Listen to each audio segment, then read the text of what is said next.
আপনি কি লাউ চাষের সাথে জড়িত? আপনার কি জানা আছে লাউ গাছে ফুল কোন সময় ফোটে? আপনার লাউ গাছের কচি লাউ কি ছোট অবস্থাতেই ঝরে পড়ে বা পচে যাচ্ছে? আপনার লাউ গাছ থেকে কি আশানুরূপ ফলন পাচ্ছেন না? কোনোভাবে ফ্রুট ফ্লাই বা অন্যান্য পোকামাকড় দমন করতে পারছেন না?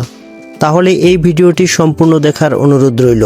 এই ভিডিওতে আমরা দেখাবো কিভাবে হাতের মাধ্যমে সহজে কৃত্রিম পরাগায়ন করা যায়, পুরুষ ও স্ত্রী ফুল সহজে আলাদা করার কৌশল, গাছের পুষ্টি যোগানোর সঠিক পদ্ধতি এবং কিভাবে ফ্রুট ফ্লাই বা অন্যান্য পোকা দমন করবেন। সেই সঙ্গে আপনাদের জন্য থাকছে জৈব কীটনাশক তৈরি করার চমৎকার টিপস। সাধারণত পরাগায়ন প্রক্রিয়ার মাধ্যমে কুমড়ো গোত্রীয় ফসলের বংশবিস্তার হয়ে থাকে, কিন্তু বেশিরভাগ কুমড়ো গোত্রীয় ফসলের ফুল অসম্পূর্ণ হওয়ায় পরাগায়নের জন্য অন্য মাধ্যম যেমন কীটপতঙ্গের প্রয়োজন হয়। পরাগায়ন ঠিকমতো না হলে ফল শুকিয়ে পচে বা ঝরে গিয়ে প্রায় 95% ফলন কমে যেতে পারে। তখন হাত পরাগায়নের মাধ্যমে কৃত্রিম উপায়ে পরাগায়ন করিয়ে দিতে হয়। এজন্য কুমড়ো গোত্রীয় ফুল কখন ফোটে এবং হাত পরাগায়ন কখন করতে হয় সে বিষয়ে আমাদের জানা প্রয়োজন। কুমড়ো গোত্রীয় ফসলের ফুল সকাল 11টা থেকে ফুটতে শুরু করে এবং বিকেল 4টা থেকে রাত 8টার মধ্যে সম্পূর্ণ ফুল প্রস্ফুটিত হয়। পরাগধানী সকাল 11টা থেকে 2টার মধ্যে পরাগ রেণু উন্মুক্ত করে। লাউ ফুল ফোটার পর অল্প সময় খোলা থাকে, ফলে লাউয়ের পরাগায়ন বিকেল 4টা থেকে সন্ধ্যা 7টার মধ্যে করতে হবে। প্রতিদিন ভোরে সদ্য ফোটা পুরুষ ফুল ছিঁড়ে পুংরেণু সমৃদ্ধ পুংকেশর রেখে পাপড়িগুলো ছিঁড়ে ফেলতে হয়। এরপর পুংরেণু স্ত্রী ফুলের গর্ভমুণ্ডে হালকাভাবে সামান্য একটু ঘষে দিতে হয়। এতে স্ত্রী ফুল নিষিক্ত হয়ে ফল ধরে। একটি পুরুষ ফুলের পুংকেশর দিয়ে 5 থেকে 6টি স্ত্রী ফুলের গর্ভমুণ্ডে পরাগায়ন করা যায়। এজন্য একটি লাউয়ের মাচায় শতকরা 10টি পুরুষ ফুল রাখতে হয়। এতে শতকরা 95টি স্ত্রী ফুলে ফল ধরবে। পুরুষ লাউ ফুল ও স্ত্রী লাউ ফুল চেনার উপায়। পুরুষ লাউ ফুল ফুলের বোটার অগ্রভাগে ফোটে। পাপড়ির গোড়ায় গর্ভাশয় থাকে না। পাপড়ির মাঝখান দিয়ে বেড়ে যাওয়া পুংদণ্ডে পাউডারের গুঁড়ার মতো পুংরেণু থাকে। পুংদণ্ডের শীর্ষভাগে গর্ভমুণ্ড থাকে না, শুধু বোটার অগ্রভাগে ফুটে থাকা ফুলগুলো পুরুষ ফুল। লাউয়ের স্ত্রী ফুল ক্ষুদ্রাকৃতি লাউয়ের মতো গর্ভাশয়ধারী ফুলগুলো স্ত্রী ফুল। গর্ভাশয়ের ওপর থেকে পাপড়ি থাকবে, পুংদণ্ড থাকবে না। গর্ভদণ্ড ছোট ও মোটা, গর্ভদণ্ডে আঠালো পদার্থ থাকবে। পুংরেণু এখানে পড়ার সঙ্গে সঙ্গে আঠায় আটকে যায়। অনেকেরই ধারণা শুধু স্ত্রী ফুলের এই গর্ভাশয় থাকলেই লাউ ধরবে। গর্ভমুণ্ডে পুরুষ ফুলের পুংরেণু না লাগা পর্যন্ত লাউ ধরবে না। লাউ চাষের ফলন বাড়াতে কি করবেন? গর্ভাশয় ঝরে পড়াকে অনেকে মনে করেন কচি লাউ ঝরে পড়ে। আসলে সেসব স্ত্রী ফুল পুংরেণু দ্বারা নিষিক্ত হয় না, সেগুলো ঝরে পড়ে। এজন্য কৃত্রিম পরাগায়ন করাতে হবে। এরপর ঝরে পড়লে গাছের গোড়ায় নিয়মিত পানি দিতে হবে।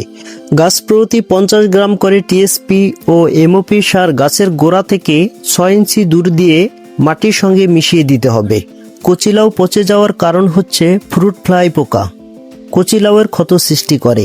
এ ক্ষতে ব্যাকটেরিয়া আক্রমণ করে লাউ পচিয়ে ফেলে। আমরা দুটি উপায়ে মাছি পোকা দমন করব। প্রথমটি হচ্ছে জৈব কীটনাশক ব্যবহার করে এবং দ্বিতীয়টি হচ্ছে ফেরোমন সেক্সপাত ব্যবহার করে। এই দুটি যদি আমরা একসাথে ব্যবহার করি তাহলে 98% পর্যন্ত মাছি পোকা দমন করা সম্ভব। নিম পাতার সাথে শ্যাম্পু, হলুদের গুঁড়া ও মরিচ দিয়ে এমন একটি জৈব কীটনাশক তৈরি করব যা মাছি পোকা দমনে যেমন কার্যকারী তেমনি পরিবেশের জন্য নিরাপদ। প্রথমে গাছ থেকে নিম পাতা সংগ্রহ করে তার থেকে 200 গ্রাম কাঁচা নিম পাতা 1 লিটার পানি দিয়ে কিছুক্ষণ সিদ্ধ করে নিতে হবে, যাতে করে নিম পাতার নির্যাস দ্রুত পানির সাথে মিশে যায়। এরপর ঠান্ডা করে সেঁকে নিতে হবে। এই তরল দ্রবণটি সংরক্ষণ করে রেখে দেব। এবার একটি পাত্রে 1 লিটার পানি নেব। এই পানির মধ্যে আমরা 5 গ্রামের মতো শ্যাম্পু দিয়ে দেব। এরপর কিছুক্ষণ নাড়াচাড়া করব যাতে করে পানির সাথে শ্যাম্পু মিশে যায়। এরপর যা মিশাবো তা হলো হলুদের গুঁড়া। হলুদ ব্যবহারের একটাই কারণ, পাতার উপর যে ফাঙ্গাসের আক্রমণ হয় তার থেকে রক্ষা পাওয়া। হলুদকে অ্যান্টি ফাঙ্গাল ও অ্যান্টি ব্যাকটেরিয়াল হিসাবে ব্যবহার করা হয়। এছাড়া লাউ গাছ ছোট অবস্থা থেকেই অনেক সময় পাতা কোঁকড়িয়ে যায় এবং গাছ বাড়ে না, ফুল ও ফল আসে না। এই পাতা কোঁকড়ানো অথবা পাতায় যে ফাঙ্গাস আছে তা থেকে রক্ষা পাওয়ার জন্য হলুদের গুঁড়া খুবই কার্যকরী। এরপর মেশাবো কাঁচামরিচ। এই মরিচগুলোকে ছোট ছোট করে কেটে নিই, তারপর হাম্বল দিস্তার সাহায্যে ছেঁচে নিই। এই ছেঁচা মরিচের সাথে সামান্য পানি মিশিয়ে এই দ্রবণের সাথে মিশিয়ে দেব এবং একটি লাঠি দিয়ে নাড়াচাড়া করে নেব। সর্বশেষ যে উপকরণটি মিশাবো সেটি হলো নিমপাতা সেদ্ধ করা পানি, যা আমরা আগে সংরক্ষণ করে রেখে দিয়েছিলাম। এবার ভালোভাবে নাড়াচাড়া করি যেন সম্পূর্ণ দ্রবণ ভালোভাবে মিশে যায়। যেহেতু আমরা এটি স্প্রে করে ব্যবহার করব, তাই আমরা ভালোভাবে ছেঁকে নেব। এখন এটা আমরা গাছে প্রয়োগ করব সকালে অথবা বিকেলে। মাছি পোকা দমনের দ্বিতীয় উপায় হচ্ছে ফেরোমন সেক্স ফাঁদ ব্যবহার করে। ফেরোমন সেক্স ফাঁদ হচ্ছে এক ধরনের কীটপতঙ্গ দমনের ফাঁদ, যাতে পোকামাকড়দের নিয়ন্ত্রণ করতে সেক্স ফেরোমন ব্যবহার করা হয়। পুরুষ পোকাকে আকৃষ্ট করার জন্য স্ত্রী পোকা কর্তৃক এক ধরনের রাসায়নিক পদার্থ নির্গত হয়, যা সেক্স ফেরোমন নামে পরিচিত। লাউ, কুমড়া জাতীয় ফসলে এ পদ্ধতির চমকপ্রদ কার্যকারিতার জন্য কৃষকদের মধ্যে এটি জাদুর ফাঁদ নামে পরিচিত। প্লাস্টিক পাত্রের মুখ থেকে সেক্স ফেরোমন টোপটি একটি সরু সুতা দিয়ে এমনভাবে ঝুলিয়ে রাখতে হবে যেন সেটি পানি থেকে মাত্র 2 থেকে 3 সেন্টিমিটার উপরে থাকে। পুরুষ মাছি পোকা প্লাস্টিকের পাত্রের অভ্যন্তরে প্রবেশ করে ও সাবান পানিতে পরে আটকে যায় এবং পরে মারা পড়ে। আমাদের উদ্দেশ্য হলো ফেরোমন সেক্স ফাঁদ ব্যবহার করে পুরুষ মাছি পোকাকে আলাদা করে ফেলা।